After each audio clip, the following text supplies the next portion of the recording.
কোনো ব্যক্তি যদি ফরজ সালাতের ঘরে উজু করেন, ফরজ সালাতের ঘরে উজু করেন, উজু করে সেই ব্যক্তি ফরজ সালাত আদায় করার জন্য জামাতে এসে অংশগ্রহণ করেন, তাহলে সেই ব্যক্তি নিয়মিত এই আমলের কারণে সে ব্যক্তি হজ এবং উমরাহের যে ফজিলত রয়েছে সেই ফজিলত সে ব্যক্তি লাভ করতে পারবে। কিন্তু উজু করে আসতে হবে ঘর থেকে না। আমাদের লোকদেরকে দেখা যাচ্ছে বলে যে ভাই মানে মসজিদে গিয়ে উজু করবো। যাদের সুযোগ নাই, মনে করেন মুসাফির মানুষ বাহির থেকে আসছে, সে গড় কোথায়, হয়তো বাড়ি অনেক দূরে, তার জন্য ভিন্ন মাসআলা। কিন্তু যার সুযোগ আছে, মানে এটা হচ্ছে এই জন্য যাতে করে সে মানে এই সালাতের উদ্দেশ্যে ঘর থেকে প্রস্তুতি নিয়ে মনে হচ্ছে যেন ঘর থেকে ইহরাম করে আপনি আসতেছেন আল্লাহর ঘরে সালাত আদায় করার জন্য, এই যে কারণেই মূলত এই ফজিলতটুকু পাচ্ছেন।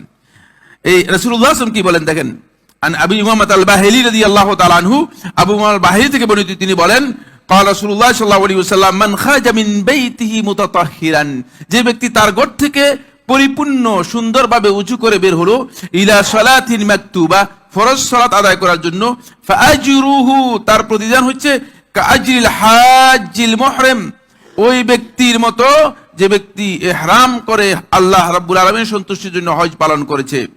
ওয়ামান খারাজা ইলা তাসবিহিদ দুহা, ওই আগের হাদিসের একটা অংশ এর মধ্যে যুক্ত হয়েছে, দেখেন খুব ভালো করে। ওয়ামান খারাজা ইলা তাসবিহিদ দুহা, আর যে ব্যক্তি ঘর থেকে উদ্দেশ্য করেছে যে সালাতুদ দুহা মসজিদে এসে পালন করবে, ওয়ালা ইয়ানসিবুহু ইল্লা ইয়াহু, শুধুমাত্র এই উদ্দেশ্যে এসেছে, অন্য কোনো উদ্দেশ্যে নয়, শুধুমাত্র সালাতুদ দুহা এর উদ্দেশ্যে এসেছে, তাহলে ফাআজরুহু আজরুল মুতামির, তার প্রতিদান হচ্ছে উমরা পালনকারীর মতো।